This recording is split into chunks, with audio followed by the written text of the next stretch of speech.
he's getting 10 exertions of 760 pounds of force. Yeah. Whereas another guy, if you worked up to 700, chances are it's not getting because the muscle itself is going to not want to do that. It's going to start shutting itself down.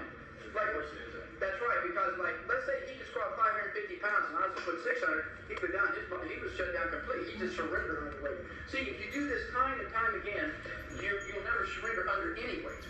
Zero. I don't care how much you put on your bar. You're going to try to do it because that's how you're taught. If you do thousands and thousands of pulls with maximum exertion in the correct weight and the percentages, you could put 200 more pounds in there and you're going to try to have the weight for it. I'm telling you, you don't need to handle the big weights. That's what kills everybody. And see, when you get to the big weights, that's why form starts to distort because your weaknesses show up. The reason our guys, it doesn't happen because we're constantly working on the weaknesses. We work the muscles of the trunk and the abdominal wall, I mean, like 4 or 5 times a week. And I told him, our gym's private, okay? It's got 25 members. We had 16 qualified for senior nationals. We've got 10 people going to the worlds. If you don't cut in our gym, you're out the door.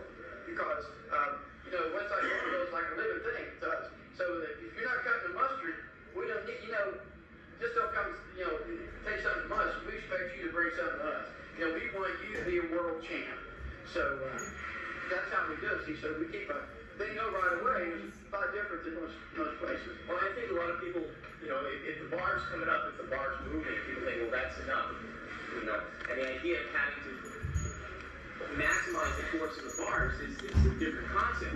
It's like if the force isn't there, if you're not putting, say you got 400 pounds on the bar, and the first rep, you're doing a triple with it, and the first rep you got 420, and then the second you got 410, and the third you got 400, but you want to bench 450, you never put 450 pounds of force on the bar. And I think that confuses people. They think, well, I did the weight, and I developed that grinding strength, but they never exerted, and they can't constantly keep putting that higher amounts of force on the bar because the bar's too heavy. You can't put that force. You see, you're right. You know what you're talking about. Like I said, I wouldn't have used 60%. It would be a higher percent, but you got to be in the right percent. And the weights, they get too heavy. It's a huge mistake. It's not because it's just when your central nervous system is shut down. And that's